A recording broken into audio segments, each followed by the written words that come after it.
जीवन बगिया ऐसी उलझी, फूलोगे कम कांटे ज्यादा, सिमटा जीवन डूबी सांसें, आना है तो अब भी आजा। यदि आपने अभी तक पिछला अध्याय नहीं देखा है तो कृपया करके पिछला अध्याय देखें ताकि आप इस अध्याय को समझ सकें एवं अपने जीवन में इस अध्याय से परिवर्तन ला सकें। जो अज्ञात है वह तो जाना भी जा सकता है, लेकिन जो अज्ञेय है कितना ही जान लेते हैं और फिर भी लगता है अनजाना रह गया है, कितना ही पहचान लेते हैं फिर भी पहचान नहीं बनती, आलिंगन हो जाता है फिर भी स्पर्श नहीं होता, रह जाता है। कितना ही जान लो पकड़ लेते हैं फिर भी पकड़ में कुछ आता ही नहीं। जान ले तो है दिव्य साथ फिर भी जानता हूँ ऐसा कोई अस्मिता भीतर निर्मित नहीं होती।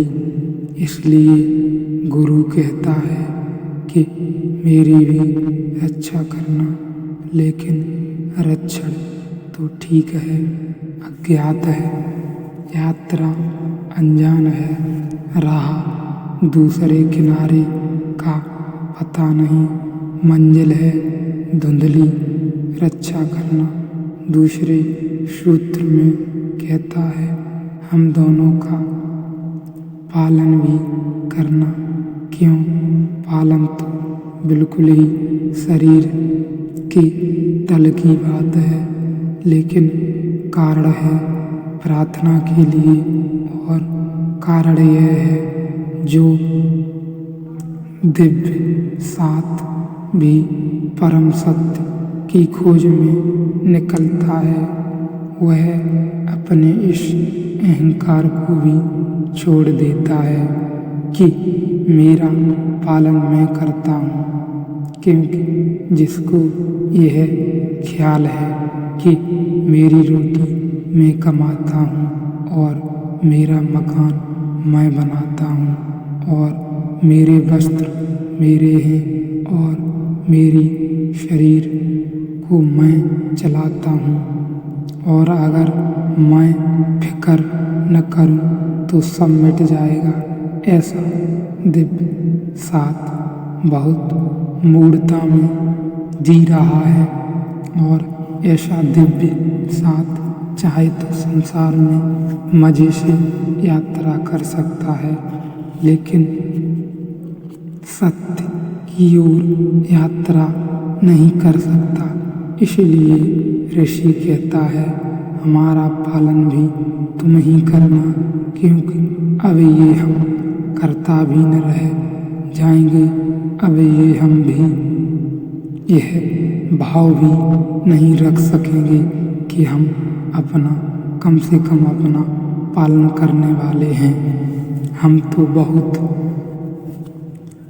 आनंद वाले लोग हैं, हम अपना पालन तो करते ही नहीं, दूसरों तक का करते हैं। यह भी कहता है ऋषि हमारा पालन भी अब हमारा नहीं होगा, अब तू ही समझ, अब तू ही जान, अब तू ही रखेगा, जैसा वैसा रहेंगे। अब तुम बचा पंगा तो ठीक और मिटाएगा तो भी ठीक, अब तेरी मर्जी ही हमारा जीवन है। तो अब हम वह कर्ता का भाव ही छोड़ते हैं। यह भाव छोड़ना कीमती है, क्योंकि यात्रा में सहयोगी होता है। असल में जो कर्ता के भाव से बंध गया है उसकी नाव इसी किनारे में बहती रहेगी, दूसरे किनारे की तरफ वह बढ़ नहीं सकता। सब खूंटियाँ उखाड़ लेनी पड़ेगी। इसी किनारे से एक भी खूंटी गड़ी रखनी खतरनाक है। अहंकार किसी भी तरह निर्मित होता खूंटी बन जाता है।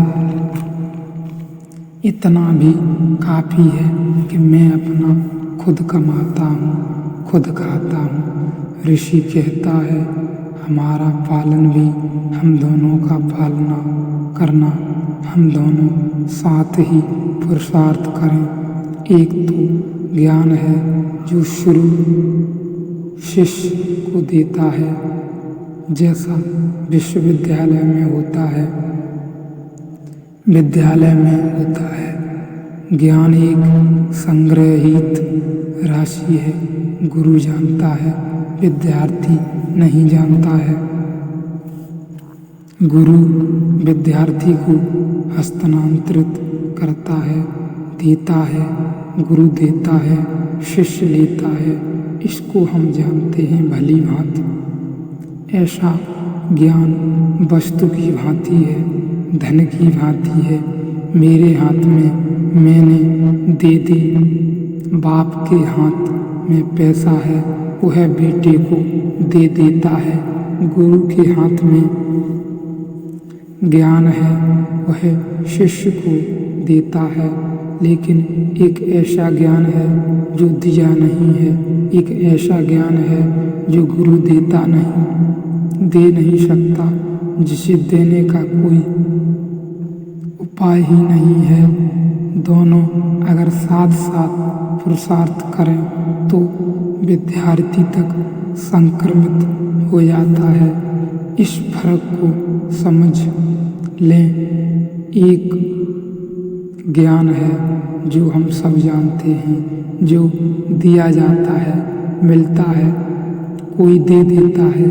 मैं जानता हूँ, आप नहीं जानते, मैं आपको दे देता हूँ, आप भी जान जाते हैं। निश्चित ही ऐसा ज्ञान शब्द का होगा, ऐसा ज्ञान ऊपरी होगा।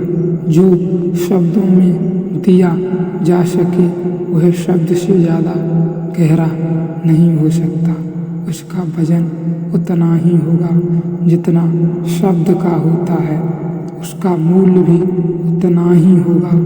और ज़रूरी नहीं कि जो मैंने आपको दिया वह मैं जानता था, वह मुझे किसी ने दिया होगा। मैंने आपको दे दिया, आप किसी और को दे दोगे। इसलिए अज्ञानी भी काफ़ी ज्ञान का लेन देन करते हैं, काफ़ी करते हैं, और अब काफ़ी जोर से होता है। यह ज्ञान का तो ऐसा लगता है समाज बहुत ज्ञानी होता जा रहा है। हम इसी तरह के ज्ञान में जी रहे हैं इसे सदी में, क्योंकि ज्ञान बहुत होता है। लोग अर्थशास्त्र समझते हैं, वे मतलब समझते हैं। अगर हमारे पास 1000 रुपये हों, सब अपने अपने रख बैठे रहें तो 1000 ही होंगे। लेकिन अगर काफ़ी लेन देन चले, 10 रुपये मैं आपको लूँ, आप उससे लें, वह इसको दे, तो यहाँ 1000 रुपये में लाखों रुपए का काम हो जाए। तो अर्थशास्त्री कहते हैं नहीं तो या वही रह जाता है। धन अगर चले न तो थोड़ा मालूम पड़ता है। जो समाज धन को जितना ज़्यादा चलाता है उतना ज़्यादा धनी मालूम पड़ता है। मुसलमान बहुत गरीब रह गए क्योंकि इस्लाम ने एक बहुत कीमती बात शुरू में पकड़ ली कि ब्याज लेना, ब्याज खाना या ब्याज अपने आप में पाप है।